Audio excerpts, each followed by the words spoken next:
Hello everybody, thanks for tuning into Skern Station. This PvE Balance Druid Guide for patch 8.3 will show the most important things you need to know for this specialization.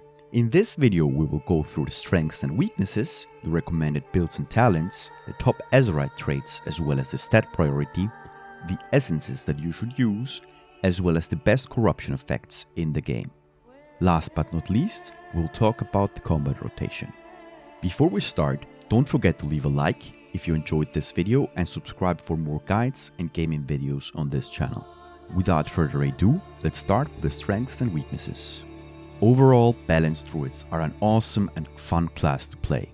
Their mobility is quite good for a caster and they have an amazing single target burst as well as the ability to multi-dot enemies with their spells while moving. Furthermore, they are quite tanky to various attacks and abilities because of their Boomkin form that increases their armor by 125% and makes them also immune to polymorph effects.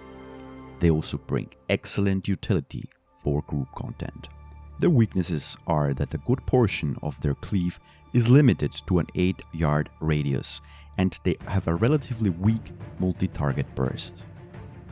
Now let's continue with the talents. For the first row, it is recommended to pick Nature's Balance.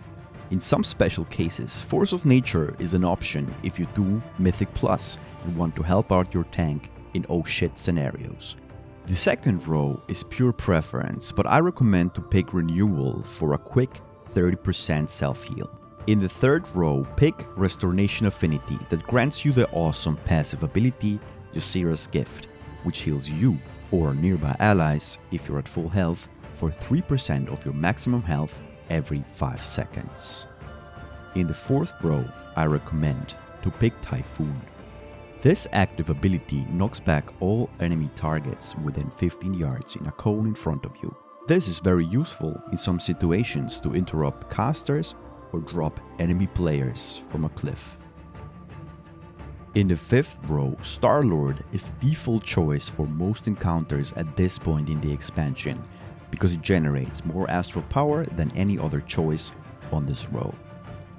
In the next row, you can either pick Twin Moons or Stellar Flare. I recommend Twin Moons because it is the best for multi-target situations. If you only have 2 to 3 targets in the encounter, Stellar Flare might be also a good option.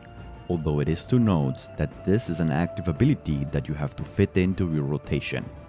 In the final row, I recommend to pick Shooting Stars. This passive generates more astral power than any other choice. These were the recommended talents. Feel free to share with us your opinion and your own talent build in the comments. Let's continue with the Azurite armor traits for the first 2 outer rings, tier 4 and 3. In this overview, you see the DPS per second for 1, 2 or 3 stacked Azurite traits. Green is if you have only one trait, white if you have 2 Azurite armor pieces with the same trait, and blue if you have all 3 Azurite armor pieces with the same trait.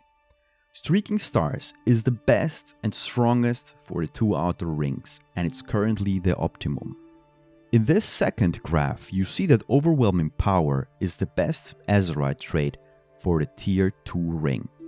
Overall, Azurite traits are very important and should keep these 2 graphs in mind when you receive new Azurite gear. Now let's proceed with the stat priority for Balance Druids.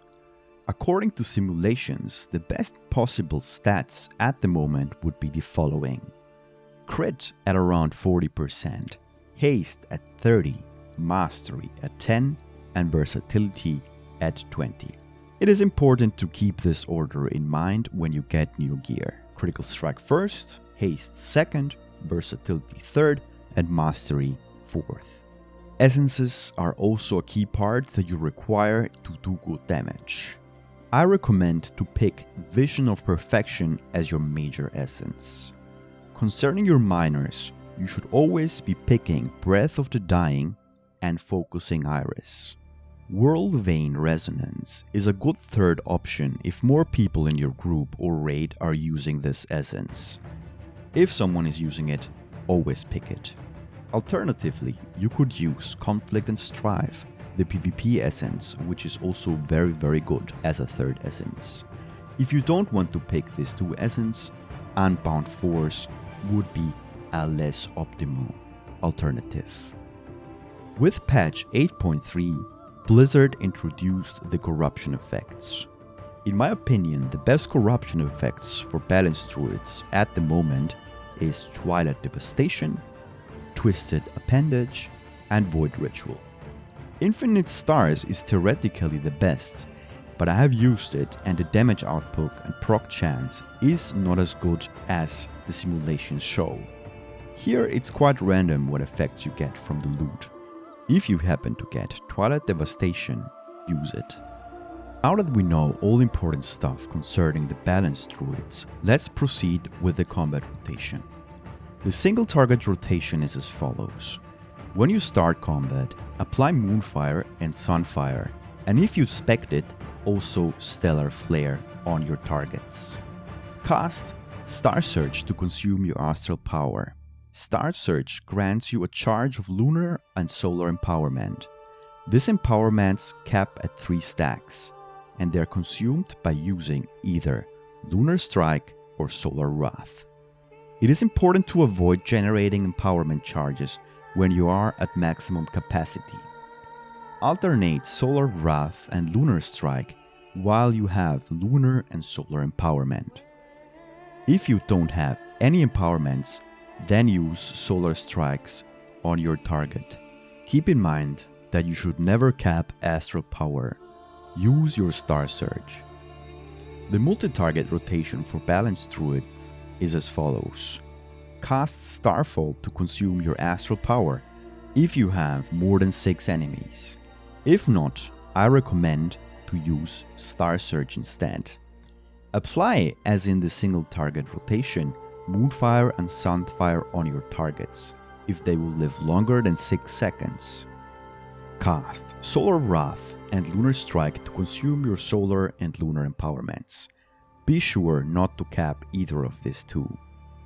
Cast Lunar Strike if there are more than 2 targets. If not, then just swap to the single target rotation. Remember, only use Starfall if there are more than 7 enemies. If there are less, it's just not worth it in my opinion. It is important to note that if you have to move in an encounter, you should reapply Sunfire and Moonfire and cast Star Surge while you're moving. So people, I hope you enjoyed this video and it helps in becoming a better Balance Druid. Don't forget to leave a like and subscribe for more. See you on a Twitch stream.